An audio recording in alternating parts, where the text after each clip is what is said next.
अध्यक्ष महोदय, मैं निवेदन करना चाहता हूं कि सरकार को यह निश्चय करना चाहिए कि इस बिल का सही उपयोग किया जाएगा। पुलिस को डाक द्वारा मत देने का अधिकार दिया जा रहा है, वह सही है।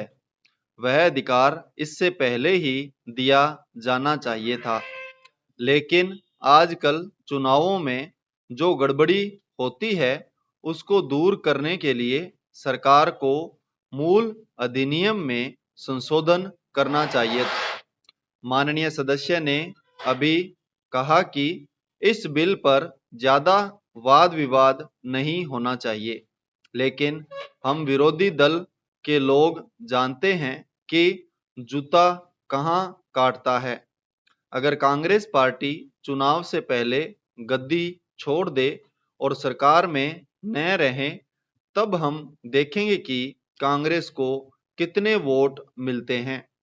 चूंकि चुनाव के समय कांग्रेस पार्टी के हाथ में सरकार रहती है, इसलिए उसको इतने वोट मिल जाते हैं। मैंने मध्य प्रदेश में देखा है कि हमारे कुछ कर्मचारियों को आरोप लगाकर पकड़ लिया गया है। इस संबंध में न्यायाधीश का निर्णय वहां की विधानसभा में पढ़कर सुनाया गया है। पुलिस के वोट लेने के लिए यह बिल लाया गया है। हमें डर लगता है कि पुलिस पर दबाव डाला जाएगा। सरकार को यह बतला देना चाहिए कि ऐसा नहीं किया जाएगा। यदि प्रारंभ में ही चोर चोर का शोर मचा दिया जाए तो चोर घर में नहीं घुसता है, क्योंकि वह जानता है कि लोग जागे हुए हैं।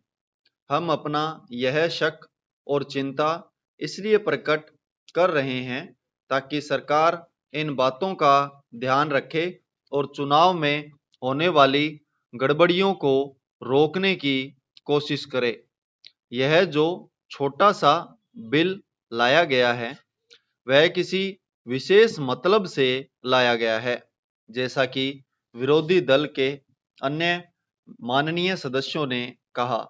यह बिल किसी विशेष पार्टी के हित के लिए नहीं लाया गया है। केवल अपने प्रदेश से बाहर काम करने वाले पुलिस के आदमियों को डाक द्वारा मत देने का अधिकार देने के लिए लाया गया है। मैं निवेदन करना चाहता हूं कि अभी देश में वे स्थितियां पैदा नहीं हुई है जिनमें वह अपनी मत के अनुसार जिसको चाहे वोट दे सकें। सदस्यों ने कहा है कि मध्य प्रदेश के लोग जो नागालैंड में हैं, बेशक उनको यह अधिकार देना चाहिए, लेकिन इसके साथ साथ यह भी कहा जाता है कि हमारे राज्य में पुलिस के लोग हैं। अध्यक्ष महोदय, मैं कहना चाहता हूं कि हर आदमी को यह अधिकार है कि जिसको वह चाहे डाक द्वारा मत भेज सके। ऐसा तो नहीं है कि सभी मत किसी एक अधिकारी के सामने ही इकट्ठा करके भेजे जाते हैं। जहां तक इस बिल का संबंध है, वह ठीक है। वह प्रारंभ में ही आना चाहिए था और मैं इसका समर्थन करता हूं। मैं इस सदन के माननीय सदस्यों से भी निवेदन करता हूं कि इस बिल को पास कर दिया जाए। खेती में उन्नति न होने के कारण क्या है?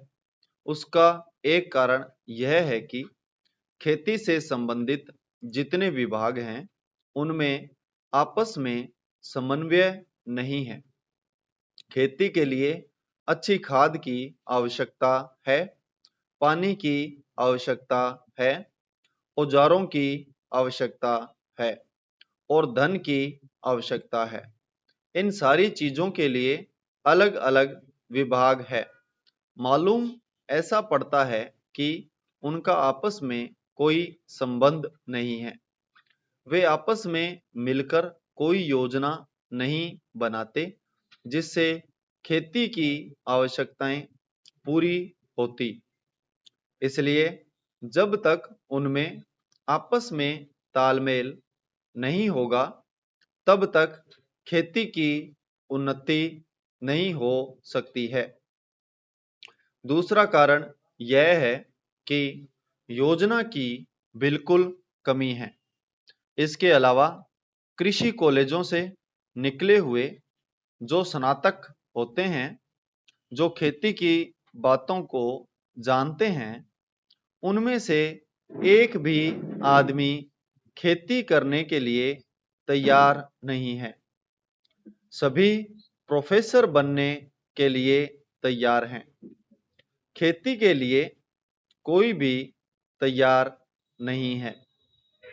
एक बात मैं माननीय मंत्री जी से विशेष रूप से कहना चाहता हूं। अधिक उपज न होने का एक कारण यह है कि जो खेत में काम करते हैं वे उसके मालिक नहीं हैं। खेत किसी और का है और काम कोई और कर रहा है। इसलिए मेरा कहना है कि किसानों में जब तक यह भावना पैदा नहीं होगी कि यह मेरी भूमि है, तब तक अधिक उपज नहीं हो सकती है। इसके लिए आप जब तक भूमि सुधार नहीं करेंगे तब तक कोई बात बनने वाली नहीं है। दुर्भाग्य से इस देश में खेती करने वाले बहुत कम लोग ही भूमि के स्वामी हैं। खेती की उन्नति के मूल आधार हैं पानी, खाद, बीज, धन, उपज का उचित दाम और भूमि सुधार। इन सबकी और कृषि मंत्रालय का ध्यान नहीं है। सरकार को प्रत्येक खेत को पानी और हर आदमी को काम देना सुनिश्चित करना चाहिए। संपूर्ण विराम।